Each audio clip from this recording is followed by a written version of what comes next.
हाय बच्चों, hello hello hello hello. कैसी चल रही है तुम्हारी छुट्टियाँ? कैसे हो तुम सब? मजे आ रहे हैं? तो मैं तुम्हारे बारे में पूछ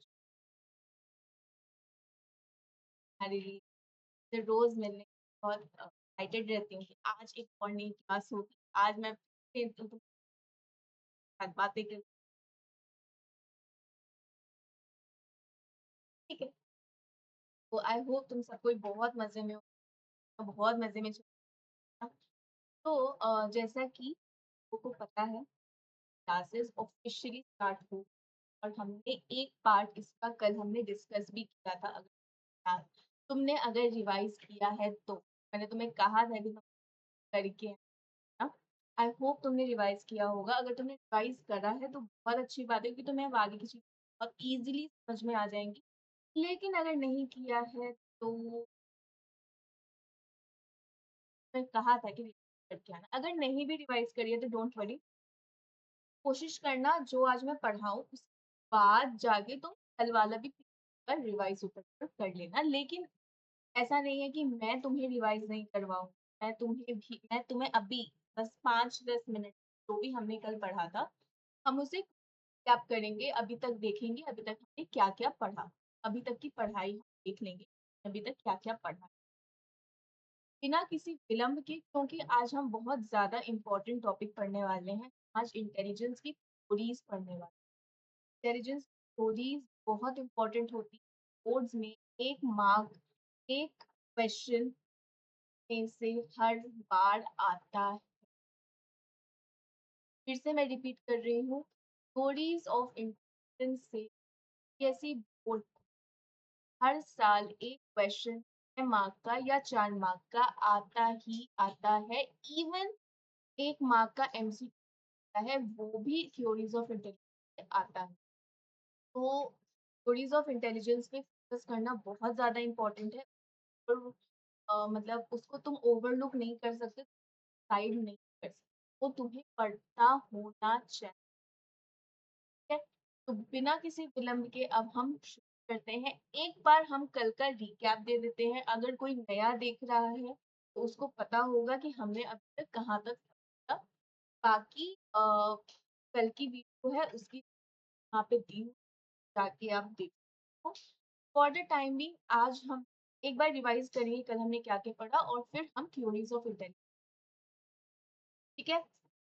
तो कल हम लोगों ने शुभारंभ कर दिया था इस चैप्टर का, और इसमें हमने पढ़ा था, हमने शुरुआती दौर पे पढ़ा था कि इंडिविजुअल क्या होते हैं।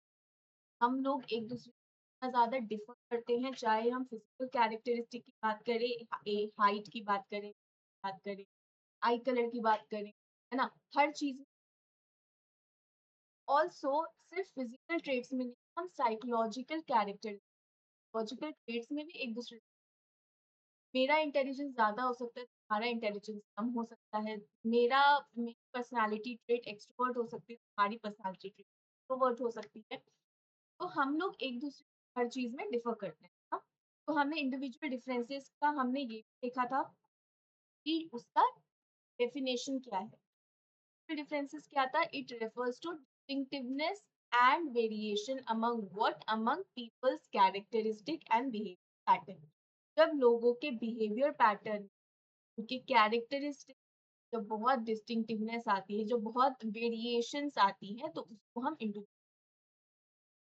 इंडिविजुअल डिफरेंस कैसे होते हैं। तो उसकी हमारे पास दो एक्सप्लेन दो तरीके की psychologist, like two groups of psychologist ने अपना अपना क्लेम किया था। एक ग्रुप ने क्या बोला, तो ये इंडिविजुअल डिफरेंसेस जो होते हैं, it is due the personal traits. हमारे जो पर्सनल ट्रेट्स हैं उसके इन्फ्लुएंस होते हैं। लेकिन बाकी जो दूसरे ग्रुप, उन्होंने क्या कहा कि हमारा जो ये बिहेवियर है वो जनरली सिचुएशनल फैक्टर से, सिचुएशनल फैक्टर मतलब एक्सटर्नल फैक्टर से, और वो सिचुएशनल फैक्टर कभी कभी इतना स्ट्रांग और इतना पावरफुल, उसमें अगर दो लोग जो अलग अलग हैं वो लोग भी एक जैसा बिहेव करने लगते, वे में बिहेव का मतलब फॉर एग्जाम्पल अगर मैं अपने दोस्त के साथ एक मूवी देखने की, वो भले ही हमारे पर्सनालिटी ट्रेट्स बहुत अलग है, मैं एक्सट्रोवर्ट हूँ वो, बट मूवी हॉल में तो हम एक ही तरीके से बिहेव करेंगे ना, हम चुपचाप से मूवी देखेंगे, ज़्यादा चपड़-चपड़ नहीं करेंगे, है ना? यही बात हुई, ये सिचुएशन हुआ कि मूवी देखना है, तो हम कैसे देखेंगे? चुपचाप से एन्जॉय करेंगे, अपना ज़्यादा चपड़-चपड़ नहीं करेंगे, है ना? तो ये था सिचुएशनिज़्म हमने इसमें पढ़ा था, है ना? उसके बाद हमने पढ़ा था assessment of psychological attribute. Psychological attribute समझने से पहले हमने ये समझा था अगर तुम्हें साइकोलॉजिकल एट्रिब्यूट को समझना है उसके लिए हमें उसका असेसमेंट करना पड़ेगा। असेसमेंट मतलब मेजरमेंट का टेस्ट करना पड़ेगा। जैसे तुम्हारे अंदर अगर मुझे देखना है कि तुम्हें साइंस अच्छे से आता है या नहीं, या तुम्हें साइंस का कॉन्सेप्ट जो तुम्हें प्रशांत सर ने पढ़ाया या तुम्हें एसएसटी का कॉन्सेप्ट जो सिद्धार्थ सर ने पढ़ाया, अगर तुम्हें वो अच्छे से आता है या नहीं, वो अगर मुझे टेस्ट करना है तो मैं क्या करूँगी? मैं तुम्हारा टेस्ट लूँगी। तो वो तुम्हारा असेसमेंट होगा। उसी तरीके से साइकोलॉजिकल एट्रिब्यूट की भी असेसमेंट भी असेस किया जाता है और हर साइकोलॉजिकल एट्रिब्यूट अगर ये देखना है कि सामने वाले में है या नहीं, तो हम एक असेसमेंट के ही जान सकते हैं। तो assessment at her psychological attribute का असेसमेंट होता है दीदी? हाँ, हर के लिए होता है, ऑलमोस्ट सबके लिए होता ही है। के बाद हम लोगों ने बात करी थी साइकोलॉजिकल एट्रिब्यूट क्या होते हैं। तो साइकोलॉजिकल एट्रीब्यूट ये बोला था कि ये यूनिडायमेंशनल अकेला नहीं होता तो ठीक है मतलब साइकोलॉजिकल एट्रीब्यूट यूनिडायमेंशनल नहीं होता है, वो मल्टी डायमेंशनल होता है, मतलब एक एट्रीब्यूट में बहुत सारे डायमेंशन। अभी जैसे तुम इंटेलिजेंस पढ़ोगे तो तुम जब थ्योरी पढ़ोगे इंटेलिजेंस में ओवरऑल बहुत डायमेंशन है। तो यहाँ पर इन्होंने एक लाइन का एग्जाम्पल जो याद है मैथ्स में हम ज्योमेट्री पढ़ते थे, एक लाइन पढ़ते थे, लाइन क्या होती है? तो लाइन क्या होती है जब हम बहुत सारे पॉइंट्स एक एक पॉइंट से लाइन बनती है नहीं ना, जब हम 3-4 पॉइंट्स को एक लाइन ऐसे डालते हैं सीधी और फिर जब उसको जॉइन करते तो वो लाइन बनती है। उस तरीके से कहने का मतलब था कि साइकोलॉजिकल एट्रीब्यूट की बहुत डायमेंशन और बहुत वेरीज में होते हैं। कोई डायमेंशन बहुत ज़्यादा होगा, कोई बहुत कम होगा ऐसा, ठीक है? तो उसके बाद हमने बहुत जो मेजर साइकोलॉजिकल एट्रीब्यूट के ऊपर रिसर्च स्टडी हुई है, वो हमने डिस्कस किया था। इंटेलिजेंस क्या होता है किया था, मतलब इट इज ग्लोबल कैपेसिटी, यहाँ पे तुम बहुत जो इंसान अच्छे से दुनिया को समझ सकता है, अच्छे से लॉजिकली सोच सकता है और जो भी उसके पास अवेलेबल रिसोर्स है उसके साथ वो डील कर सकता है, अपने प्रॉब्लम्स को फेस कर सकता है, वो एक इंटेलिजेंट पर्सन है। और सबसे इम्पोर्टेंट बात हमने यहाँ पर ये भी बोली, अगर तुम्हारा इंटेलिजेंस कम है, इसका मतलब ये नहीं है कि तुम अपने जीवन में कभी भी सफल नहीं हो पाओगे, है? ऐसा कुछ नहीं होता है। कम इंटेलिजेंस कम इंटेलिजेंस वाले लोग भी हमें बहुत अच्छा है, तो कभी भी अपने ऊपर डाउट मत करना, कभी भी अपने ऊपर तरीके का संशय मत करना कि मैं मेरे से सब हर एक इंसान से सब ठीक है। के बाद हम आ गए थे एप्टीट्यूड, हमने डिस्कस किया था एप्टीट्यूड क्या होता है। एप्टीट्यूड मतलब तुम्हारे अंदर कितना पोटेंशियल है, तुम्हारे अंदर कितनी क्षमता है कोई भी स्किल को सीखने की। मेरे अंदर कितनी क्षमता है कि मैं डांस सीख सकती हूँ, ठीक है? तो डांस सीखने की क्षमता, डांस सीखना इज अ स्किल, तो मेरे अंदर कितना उसका पोटेंशियल है, एप्टीट्यूड। उसके बाद इंटरेस्ट, जो तुम लोगों का मन पसंदीदा है टॉपिक होता है, इंटरेस्ट हमने पढ़ा डिस्कस किया था। इंटरेस्ट मतलब मेरा preference, visual preference for any specific object, जिसके बेसिस पे हम बहुत करियर डिसाइड कर लेते हैं। तुम स्ट्रीम डिसाइड तुमने अभी करी होगी तो अपने इंटरेस्ट के बेसिस पे, है ना? तो वो हुआ इंटरेस्ट। फिर आ गई पर्सनालिटी। पर्सनालिटी का जो टॉपिक है वो अभी यहाँ पे ये बहुत एक पैराग्राफ का दिया हुआ है, लेकिन चैप्टर 2 जो है वो पूरा पर्सनालिटी पर ही है, ठीक है? पर्सनालिटी हम वहाँ डिस्कस करेंगे, लेकिन ओवरऑल अगर मैं पर्सनालिटी बोलूँ तो पर्सनालिटी वो पर्सनालिटी नहीं लोग बोलते हो, उसकी चार्मिंग है, ये है, वो नहीं, वो पर्सनैलिटी नहीं है।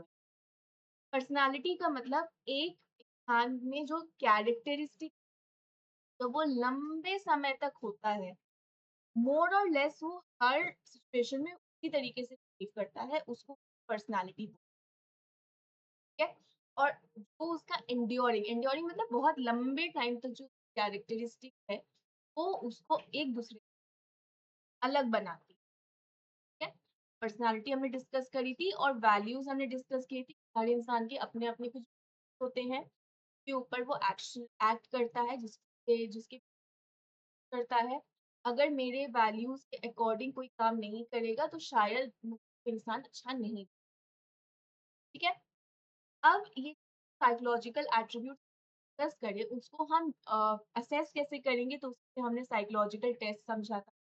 तो एक ऑब्जेक्टिव और स्टैंडर्डाइज्ड मेजर होता है, इसका एक सेट ऑफ रूल्स होता है जिससे कि हम तो डिस्कस कर सकते हैं। हमने इंटरव्यू डिस्कस किया था, ठीक है? वन ऑन वन डिस्कशन होता है, वन ऑन वन ही हम एक के बाद हमने केस स्टडी डिस्कस किया था। केस स्टडी बहुत एक इन डेप्थ स्टडी होती है किसी इंसान या किसी के बारे में और वहाँ पर हम मतलब basically study is equal to जन्म कुंडली। हम पूरे इंसान की जन्म कुंडली निकाल लेते हैं, ऐसा कुछ। तो हमें सब कुछ इसमें पता होना चाहिए। तो केस स्टडी एक अम्ब्रेला टर्म हो गया। उस केस स्टडी करने के लिए हमारे बहुत मेथड्स होते हैं, ऑब्जर्वेशन, क्वेश्चनेयर, ठीक है? और ऑब्जर्वेशन हमने डिस्कस किया था। ऑब्जर्वेशन मतलब जब हम बहुत सिस्टमैटिक ऑर्गेनाइज तरीके से किसी नेचुरल फिनोमिना को उसी रियल लाइफ सेटिंग में ऑब्जर्व करते हैं। तो इसमें जब हम ऑब्जर्व करते हैं तो इसमें हमारे भी बायसेस, हमारे भी इन्फ्लुएंस आ सकती है। तो उसको कम करने के लिए हम एक और रिसर्चर को अपने साथ लाते हैं जिससे कि सब्जेक्टिविटी वो कम हो जाए, ठीक है? सब्जेक्टिविटी का मतलब अगर तुम देखोगे तो सब्जेक्टिव मतलब मेरे लिए अगर सामने अगर कोई 2 बच्चे खेल रहे हैं, लेकिन मेरे हिसाब से वो दोनों लड़ रहे हैं, मेरे हिसाब से वो लोग खेल रहे हैं, तो सब्जेक्टिव आंसर्स तो उसको सब्जेक्टिव। और ऑब्जेक्टिविटी मतलब मेरे लिए वो खेल रहे हैं, दूसरे के लिए भी वो खेल रहे हैं, तीसरे के लिए भी वो खेल रहे हैं। सेल्फ रिपोर्ट मतलब नाम सजेस्ट सेल्फ रिपोर्ट मतलब मैं ही अपनी चीज़ों के बारे में खुद रिपोर्ट तुम्हें कर रही हूँ। कि ये फीलिंग्स है मेरी, ये वैल्यूज़ हैं, ये इन्फॉर्मेशन है, एक्सेट्रा। ठीक है जी। उसके बाद हमने बहुत ब्रीफली हमने ये इंटेलिजेंस भी डिस्कस कर लिया था। तो कॉन्सेप्ट में हमने ये पढ़ा था कि इंटेलिजेंस के कितने डेफिनेशन हमने इंटेलिजेंस के 3 डेफिनेशन। सबसे पहला हमने जब नॉर्मली अगर तुम देखोगे कि कोई इंटेलिजेंट पर्सन है तो इंटेलिजेंट पर्सन को हम क्या बोलते हैं कि वो बहुत ज्यादा चालाक है, चतुर है ना? उसके बाद वो कोई भी चीज बहुत जल्दी सीख जाता है और कोई भी चीज जल्दी समझ भी ले तो वो इंटेलिजेंट है। ऑक्सफोर्ड डिक्शनरी ने कहा है, according to Oxford dictionary, intelligent इंसान के पास 4 पावर होती है, परसीव करने की, सीखने मतलब लर्निंग, अंडरस्टैंडिंग मतलब समझने की और जानने की नोइंग। ठीक है? ऑक्सफोर्ड डिक्शनरी के हिसाब से 4 होता है। उसके बाद हमने अल्फ्रेड बिने अंकल की बात करी थी। बिने अंकल थे एक, वो जो थे ना मतलब वो पहले साइकोलॉजिस्ट थे, इंटेलिजेंस के बारे में के ऊपर काम किया था। ठीक है? तो उन्होंने इसको क्या डिफाइन किया? उन्होंने कहा इंटेलिजेंट इंसान वही है की चीज़ अच्छे से जज कर सकता है, ऐसे नहीं सुनी-सुनाई बातों पे जज नहीं, सोच समझ के जज करता है, उसको समझता है कोई भी चीज़ को और किसी भी चीज़ का तर्क मतलब रीज़न भी दे सकता है। कि अच्छा ये इसके वजह से ऐसा हुआ, ठीक है? ये वाला। अल्फ्रेड बिने ने यही कहा, ठीक है? अब अल्फ्रेड बिने के बाद हम आ जाते हैं हमारे जो वेशलर हैं। वेशलर का रोल बहुत इम्पोर्टेंट है। क्यों इम्पोर्टेंट है? बैचलर ने इंटेलिजेंस टेस्ट विनय ने भी हेल्प दिया है, विनय अंकल जो उन्होंने भी एक साइकोलॉजिकल टेस्ट हमें दिया है।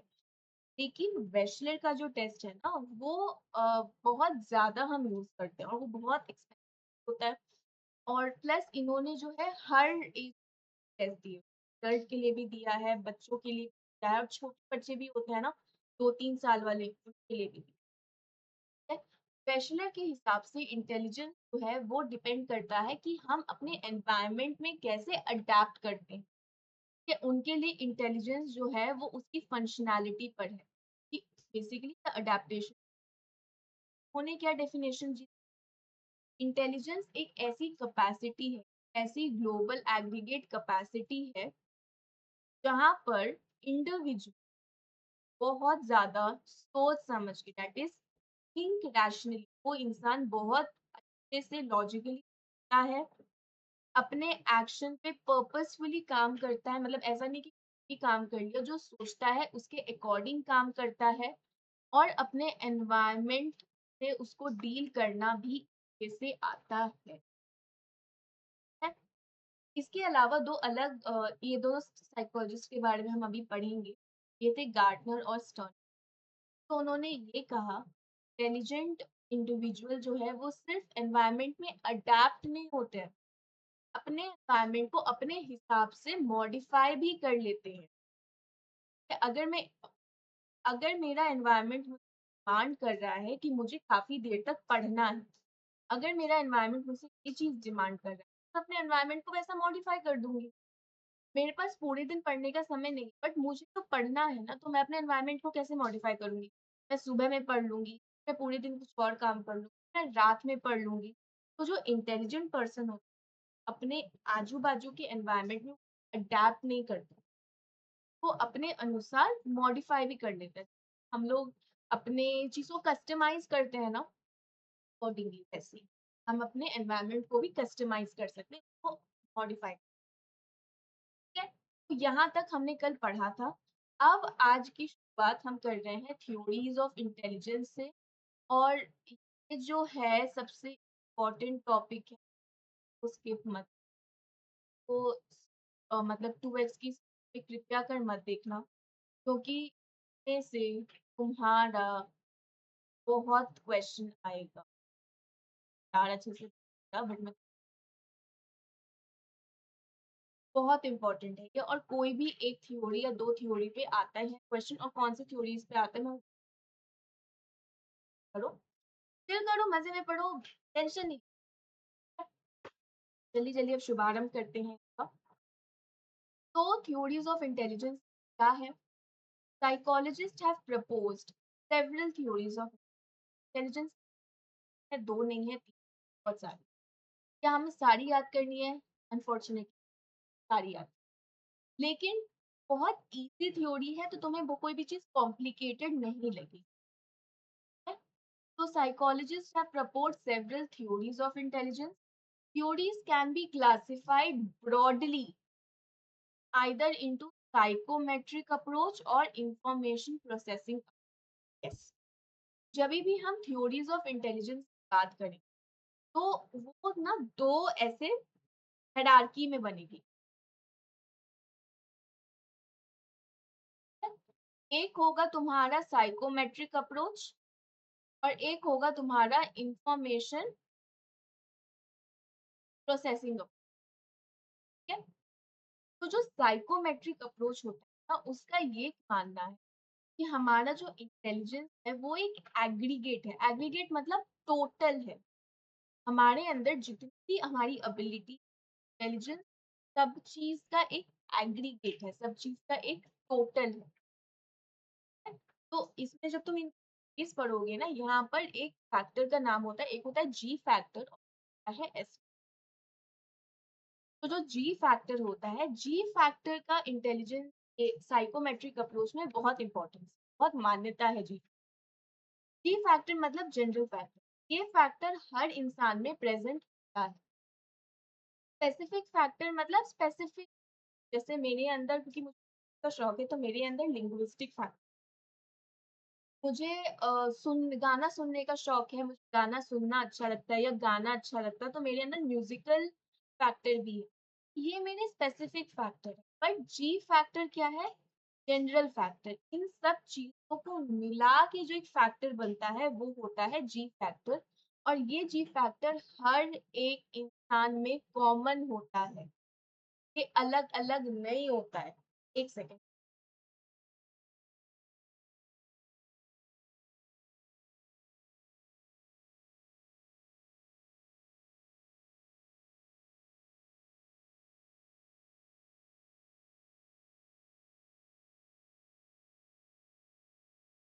ओके, तो जी फैक्टर मैंने क्या बताया? जी फैक्टर हर किसी कॉमन होता है। ये सबके अंदर वो जी फैक्टर होगा, स्पेसिफिक फैक्टर अलग-अलग हो सकते हैं, लेकिन जी फैक्टर हर किसी में सेम होता है। तो साइकोमेट्रिक अप्रोच क्या कहता है? साइकोमेट्रिक अप्रोच ये कंसिडर करता है कि इंटेलिजेंस जो है, it is an aggregate of abilities, बल्कि जितनी भी एबिलिटी है, का एक टोटल है।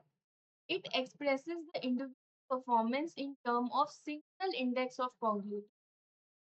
तो जितनी भी उसकी abilities, problem solving, decision making, हर चीज, उन सबका एक जनरल, एक एवरेज स्कोर होता है।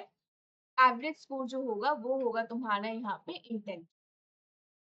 नई बात, साइकोमेट्रिक अप्रोच क्या कहता है? साइकोमेट्रिक अप्रोच यही कहता है कि इंटेलिजेंस जो है वो हर एक इंसान में जितनी भी एबिलिटी है उसका एक एग्रीगेट है, उसका एक टोटल है। तो ये इंडिविजुअल की परफॉर्मेंस को एक्सप्रेस करता है, जहाँ बहुत सारे कॉग्निटिव एबिलिटी, जो एक इंडिविजुअल एक स्कोर आता है ना, वो इंडिविजुअल का परफॉर्मेंस। ये तो हो गया साइकोमेट्रिक। अब जो दूसरा अप्रोच है, that is called information processing approach. तो जो ये दूसरा अप्रोच है ना, इंफॉर्मेशन प्रोसेसिंग, ये क्या कहता है? ये बेसिकली इसका काम क्या है? इंफॉर्मेशन प्रोसेसिंग अप्रोच ये डिस्क्राइब करता है कि पीपल जो प्रोसेसेस यूज करते हैं, इंफॉर्मेशन प्रोसेसिंग, इंफॉर्मेशन को कोई इंसान कैसे प्रोसेस कर रहा है। तो इंसान जिस तरीके से कोई भी इंटेलेक्चुअल रीजनिंग को या प्रॉब्लम सॉल्विंग को यूज करते हैं, और उसके लिए वो क्या प्रोसेस यूज, नहीं समझ में आया, कंफ्यूज कर रहा है। इंफॉर्मेशन प्रोसेसिंग मतलब इंफॉर्मेशन को प्रोसेस कैसे किया जाता है ना, उसका तोड़ मरोड़ करके कुछ नया चीज कैसे आता है। तो इंसान यहाँ पर कुछ ऐसे प्रोसेसेस यूज करते हैं, कहाँ पर यूज करेंगे? अपने इंफॉर्मेशन, इंटेलेक्चुअल और प्रॉब्लम्स, प्रॉब्लम सॉल्विंग और इंटेलेक्चुअल में कुछ तो प्रोसेस यूज होगा, मेंटल प्रोसेस यूज होगा ना, उसके बारे में बात होगी। यहाँ पे इस अप्रोच का मेन फोकस क्या है? हर एक इंटेलिजेंट इंसान एक्ट कैसे कर, यहाँ पर इस अप्रोच में हम ये नहीं देखते कि इंटेलिजेंस के स्ट्रक्चर क्या है या उसके डायमेंशन क्या है। ये जो स्ट्रक्चर और इंटेलिजेंस ना, स्ट्रक्चर और डायमेंशन, ये साइकोमेट्रिक अप्रोच का, ये साइकोमेट्रिक अप्रोच का डेफिनेशन, ये साइकोमेट्रिक अप्रोच इस चीज से डील करता है कि हमारे इंटेलिजेंस के कितने डायमेंशन है, हमारे इंटेलिजेंस के फीचर्स है, वो साइकोमेट्रिक अप्रोच। लेकिन इंफॉर्मेशन प्रोसेसिंग अप्रोच किससे डील करता है?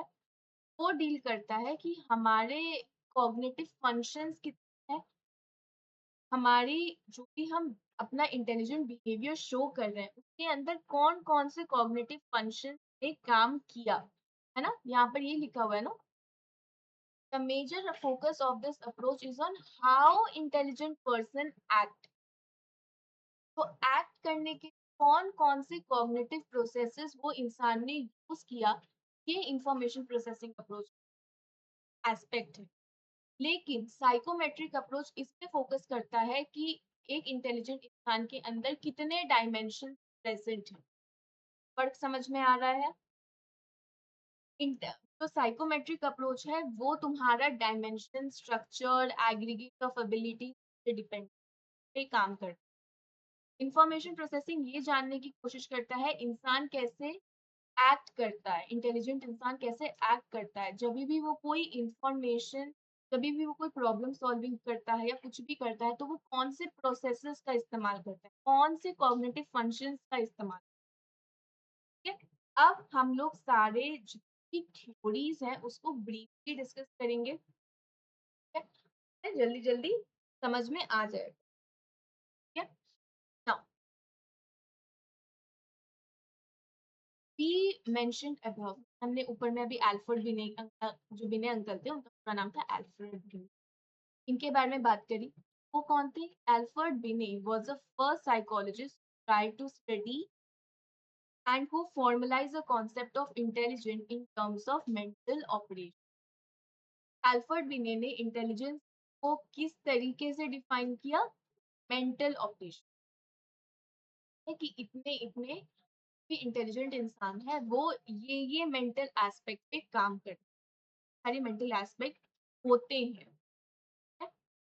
हाँ, उनसे पहले, तब अल्फ्रेड बिने पहले इंटेलिजेंस को किस तरीके से डिस्क्राइब किया? उसको डिस्क्राइब किया बहुत फिलोसॉफिकल चीज़ों में भी उस फिलोसॉफिकल और डिफरेंट कल्चरल ट्रेडिशन किया गया, ये उतना इम्पोर्टेंट नहीं। ठीक है, बट हाँ, ये इम्पोर्टेंट है कि अल्फ्रेड बी ने पहले साइकोलॉजिस्ट इंटेलिजेंस के ऊपर काम किया है, ये तुम्हें पता होना चाहिए, पर एक एमसीक्यू का क्वेश्चन आ जाता है। ठीक है? बिने की जो थ्योरी थी बहुत सिंपल थी, ठीक है? क्योंकि उनका इंटरेस्ट इसमें आया कि लोग less more intelligence less intelligent को कैसे डिफरेंशिएट करते हैं। ठीक है, तो इनकी जो ये थ्योरी थी ये बहुत ज्यादा सिंपल थी। ठीक है, कि बहुत जो हाई इंटेलिजेंस वाले लोग हैं वो लो इंटेलिजेंट वालों से कैसे डिफरेंशिएट करते, इसीलिए उन्होंने अपने इंटेलिजेंस को क्या डिफाइन किया? उन्होंने ये देखा intelligence as consist of one similar set of abilities which can be used for solving any or every problem in an individual's environment. This theory of intelligence is called uni or one factor theory of intelligence. पिनेज की जो theory थी, ये uncle की जो intelligence theory थी वो बहुत simple क्या थी? उन्होंने ये कहा यहाँ पे उन क्यों इसमें इतना इंटरेस्टेड थे, कोई बस ये देखना चाहते थे कि ज्यादा इंटेलिजेंट के लोग हैं वो लो इंटेलिजेंट वालों से कैसे डिफर करते हैं। तो उनकी इंटेलिजेंस की थ्योरी में उन्होंने ये देखा कि हर इंसान में एक सेट ऑफ एबिलिटी, हर इंसान में कॉमन होता है, वन सेट ऑफ एबिलिटीज होता है जो वो इंसान किसी भी तरीके के प्रॉब्लम जो उसके एनवायरनमेंट में आती है वो सॉल्व करने करता है। फिर से एक और बार मैं रिपीट करती हूँ, एक इंसान अपने एनवायरनमेंट में किसी भी तरीके के प्रॉब्लम को सॉल्व करने के कुछ एबिलिटीज यूज, और ये जो एक सेट ऑफ एबिलिटी ये हर इंसान में कॉमन होता है, विनय ने यही कहा है। इसी क्योंकि वन सेट ऑफ एबिलिटी ही सिर्फ प्रेजेंट होता है ना, क्योंकि वन सेट ऑफ एबिलिटीज ही सिर्फ प्रेजेंट होता है ना, इसी वजह से इन थ्योरी को हम यू या one factor theory of intelligence कहते हैं, सिर्फ एक सेट ऑफ एबिलिटी है, इसलिए इनकी थ्योरी को हम यूनी या one factor theory of intelligence कहते हैं। कि मतलब तुम, यूनी मतलब मैं, है ना, सिंगल, तुम भी सिंगल मैं भी सिंगल। तो बिने की थ्योरी समझ में आई। बिने की थ्योरी के बाद कि हाँ मतलब ये हुआ, थ्योरी बनी, थ्योरी में कुछ से थोड़ी देखो कोई भी अगर थ्योरी देता है तो उसमें वाद विवाद हो जाता है, लेकिन बहुत सारे वाद विवाद करने के बाद लोगों के डेटा एनालाइज करने के बाद बिने का टेस्ट भी आया, बहुत सबसे पहला टेस्ट था, तो टेस्टिंग पे हम बाद में आएंगे। बट अभी बस इतना समझो कि बिने की थ्योरी क्या क्या नाम था, बिने की थ्योरी का नाम क्या था? यूनिफैक्टर थ्योरी ऑफ इंटेलिजेंस, यूनिफैक्टर थ्योरी या one factor theory of intelligence. बिने की थ्योरी के बाद 1927 में एक शख्स थे, उनका नाम था चार्ल्स पियरमैन। उन्होंने two factor theory of intelligence, बिने ने वन फैक्टर दिया, इन्होंने टू फैक्टर, उन्होंने two factor theory of intelligence क्या कहा? इनकी जो two factor theory of intelligence वो एक स्टैटिस्टिकल मेथड ये उससे आई थी। क्या था उस स्टैटिस्टिकल मेथड का नाम? Factor analysis.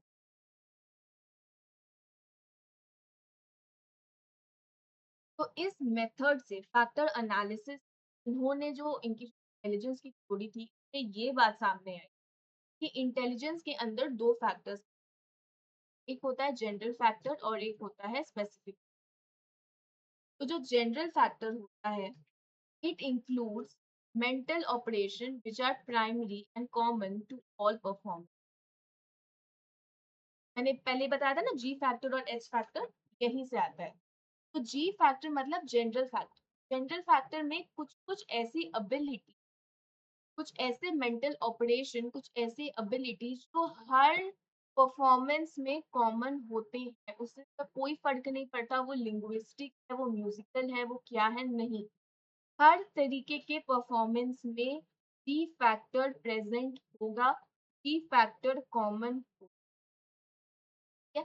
लेकिन जी फैक्टर के अलावा भी हमारे कुछ स्पेसिफिक फैक्टर्स भी होते हैं, तो इसको हम एस फैक्टर बोलते हैं। जैसे कि फॉर एग्जांपल कोई बहुत बेहतरीन सिंगर, जैसे अलका याग्निक या फिर Shreya Ghoshal, excellent singer, architect, scientist, athlete, इन सबका जी फैक्टर हाई होगा।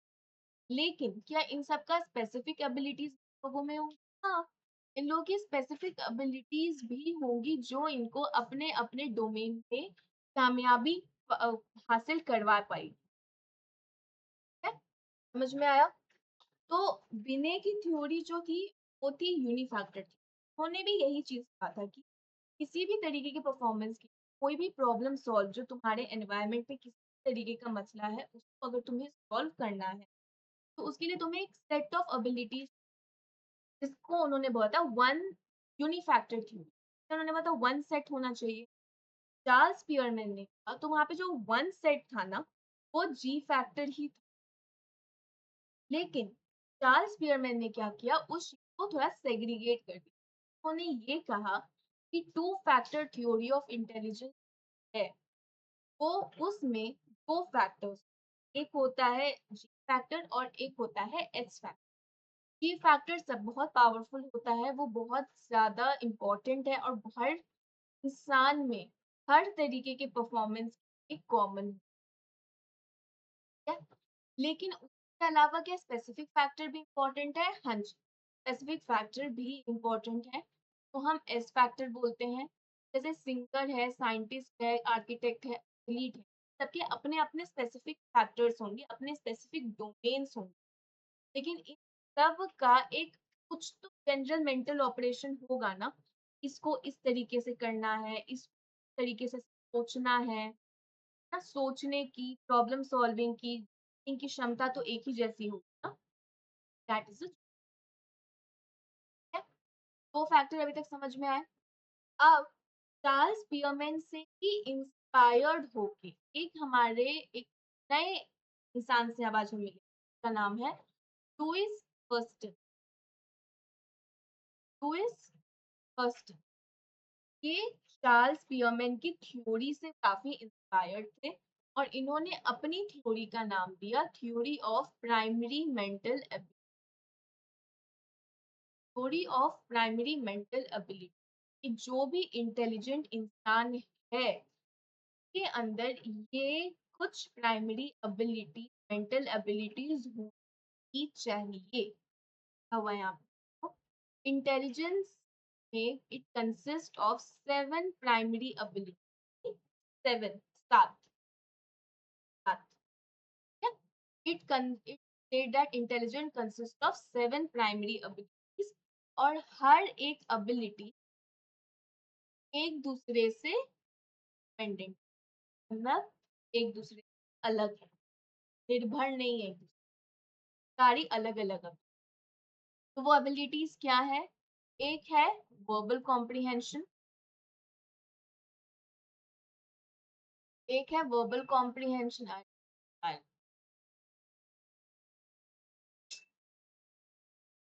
एक है वर्बल कॉम्प्रिहेंशन, एक है न्यूमेरिकल एबिलिटी, एक है स्पेटियल रिलेशन, एक है परसेप्चुअल स्पीड, एक है वर्ड, एक है मेमोरी और एक है इंडक्टिव रीजनिंग। ठीक है, तो ये क्या है? 7 प्राइमरी मेंटल एबिलिटीज जो हर एक इंडिविजुअल में प्रेजेंट होनी चाहिए। तो ये 7 प्राइमरी मेंटल एबिलिटी कौन कौन सी हुई? सबसे पहले वर्बल कॉम्प्रिहेंशन, मतलब तुम्हारे आजू बाजू तुम्हारे पास जो भी वर्ड्स हैं, तुम्हारे पास कुछ है तो तुम वो समझ पा रहे हो कि उसका मीनिंग क्या है। जो भी वर्ड कॉन्सेप्ट आइडिया है तुम उसकी मीनिंग को समझ पा रहे हो, ग्रास्प कर पा रहे हो, verbal comprehension. Second, numerical ability, मतलब कितनी कोई भी न्यूमेरिकल चीज को कितने सही तरीके से सॉल्व कर पाए। स्पेटियल रिलेशन, स्पेशियल रिलेशन मतलब स्पेस, मतलब तुम जब भी तुम आंख बंद करते हो तो तुम विजुअलाइज कर सकते हो कि तुम्हें अगर रूम डेकोरेट करना है, तुम सोचते हो ना कि अच्छा, तुम रूम में खड़े हो जाते हो, फिर सोचते हो यहाँ पर ना ये टेबल लगा सकते हैं, यहाँ पर ना वो वॉल पेपर लगा सकते हैं, वहां पे ना वो क्या नाम है वॉल लगा सकते, ब्लॉक लगा सकते हैं, करते हो ना खाली रूम में। ये हुआ स्पेशल। फिर हुआ परसेप्चुअल, कितनी स्पीड से तुम किसी भी चीज की डिटेल को समझ सकते, परसीव कर सकते। फिर आ जाता है वर्ड फ्लुएंसी। वर्ड फ्लुएंसी और वर्बल कॉम्प्रिहेंशन में वो मत करना कंफ्यूज। वर्बल कॉम्प्रिहेंशन मतलब तुम्हारे पास कोई भी वर्ड है या वर्बल चीज है, तुम उसको कैसे समझ पा रहे हो। वर्बल फ्लुएंसी का मतलब है, वर्ड फ्लुएंसी का मतलब है तो कि तुम कोई भी वर्ड को कितनी फ्लुएंटली, कितनी आसानी से, कितने आराम से कर पा रहे हो। उसके बाद आ जाती है तुम कोई भी इंफॉर्मेशन को कितना इजी कॉल कर सकते हो। और फिर आ जाता है इंडक्टिव रीजनिंग, जहां पर छोटी छोटी केसेस से तुम एक बड़ा कंक्लूजन। इंडक्टिव रीजनिंग मतलब जैसे फॉर एग्जांपल आज आज मैंने व्हाइट कलर का टॉप पहना तो बारिश हो। एक केस, मैंने कल भी व्हाइट कलर का टी शर्ट पहना, बारिश हो गई। तीसरे दिन क्या हुआ, मैंने फिर व्हाइट कलर का कुछ पहना, फिर बारिश हो गई। तो इससे क्या हुआ, 3 स्पेसिफिक क्या हुआ, एक जनरल बना, जिस दिन मैं व्हाइट कपड़ा पहनती बारिश हो। और एक डिडक्टिव रीजनिंग होती है, वो दूसरा क्या, वो उल्टा होता है। चलो, की बात पे हमारा प्राइमरी मेंटल एबिलिटी समझ में आया। थर्स्टन की प्राइमरी मेंटल, ये तो सिंपल था। थर्स्टन की प्राइमरी मेंटल एबिलिटी समझ में आई। उन्होंने क्या कहा कि theory of primary mental ability, यदि उनकी थ्योरी का क्या नाम था, थ्योरी ऑफ प्राइमरी मेंटल, जहां पर उन्होंने कहा कि कोई भी इंटेलिजेंट इंसान में ये 7 प्राइमरी मेंटल एबिलिटी जरूरी है और ये एक दूसरे से इंडिपेंडेंट हो। 7 प्राइमरी मेंटल एबिलिटीज क्या था फिर से? Verbal comprehension, and numerical ability, spatial relation, perceptual speed, word fluency, memory और इंडक्टिव। ठीक है, अब हमारा जो नेक्स्ट नेक्स्ट थ्योरी जो है, अब तक हमने 3 थ्योरीज पढ़ ली। अब हमारी जो चौथी थ्योरी है आर्थर जेंसन। आर्थर जेंसन, उन्होंने क्या किया, उन्होंने थ्योरी थी, उसका नाम था hierarchical model of intelligence. Arthur Jensen ने जो प्रपोज किया कि हायरार्किकल मॉडल ऑफ इंटेलिजेंस, उन्होंने ये कहा कि हमारी जितनी एबिलिटी वो 2 लेवल पे काम करती है। 2 लेवल, एक है लेवल 1, एक है लेवल 2। ठीक है, कि इनकी थ्योरी हायरार्की में है, तो इसीलिए एक 2 एबिलिटीज, जब जब इनकी हायरार्किकल मॉडल ऑफ की एबिलिटीज 2 लेवल्स में डिवाइडेड, लेवल 1 लेवल 2। ठीक है, नाउ तो लेवल 1 है ना, वो एसोसिएटिव लर्निंग पे डिपेंड है, जहां पर आउटपुट इज मोर और लेस सिमिलर टू इनपुट। तो मैंने पढ़ा वही मेरा आउटपुट। यहाँ पे एग्जाम्पल भी अगर तुम देखोगे, रोट लर्निंग, और जितना मैंने याद किया उतना ही, जितना मैंने अंदर लिया उतना ही मुझे याद भी रहे। ये एसोसिएटिव लर्निंग है। जितना मेरा इनपुट, जितना मैंने पढ़ा, उतना ही मेरा आउटपुट, उतना ही मैं बाहर भी दे पाऊँ। लेकिन लेवल 2 किस पे काम करता है? लेवल 2 जो है वो कॉग्निटिव कॉम्पिटेंस पे। उसमें हायर ऑर्डर स्किल्स होते हैं, जहाँ पर हम इनपुट को बहुत अच्छे आउटपुट को ऐसा समझ, लेवल 1 और लेवल 2। लेवल 1 में तुमने जितना इनपुट दिया, तुमने जितना इन्वेस्ट किया, उतना ही तुम्हें वापस मिला, ना ज़्यादा हुआ ना कम हुआ।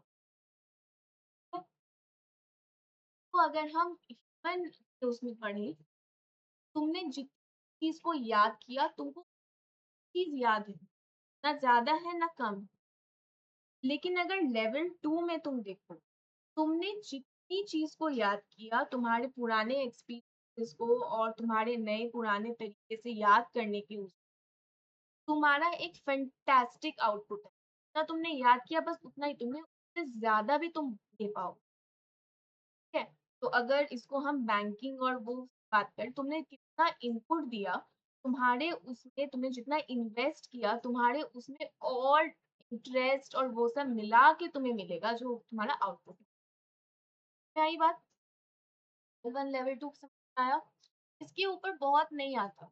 ये तुम्हारा जनरली क्या मतलब इन ये बोर्ड्स में ज़्यादा ये आर्थर जेनसन की आती, बट हाँ लेवल 1, लेवल 2 तुम्हें थोड़ा पता होना चाहिए कि कौन सी क्या है, ठीक है? के बाद जो नेक्स्ट थ्योरी है वो है जेपी गिलफोर्ड। वो इनकी थ्योरी का नाम है, वो है स्ट्रक्चर ऑफ इंटेलेक्ट मॉडल। तो आइए हम इस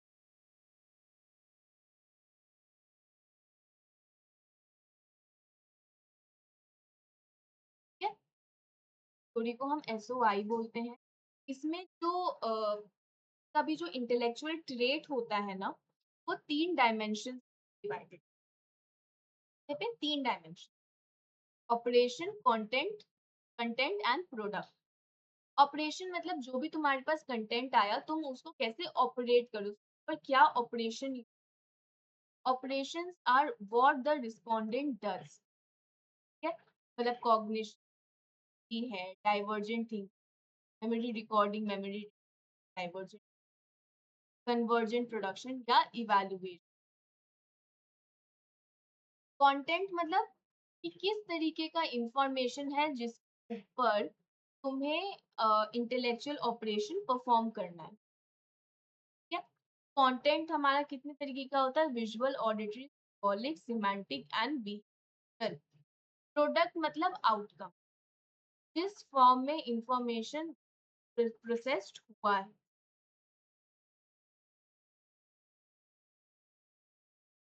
जेपी गिलफोर्ड की जो थ्योरी है ना, जेपी गिलफोर्ड की थ्योरी का नाम है स्ट्रक्चर ऑफ इंटेलेक्ट मॉडल। सबसे पहली बात की बात, यहाँ पे जितने भी इंटेलेक्चुअल एबिलिटी या ट्रेड्स हैं, उसको हमें 3 डायमेंशन डिवाइड किया, ऑपरेशन, कंटेंट, प्रोडक्ट।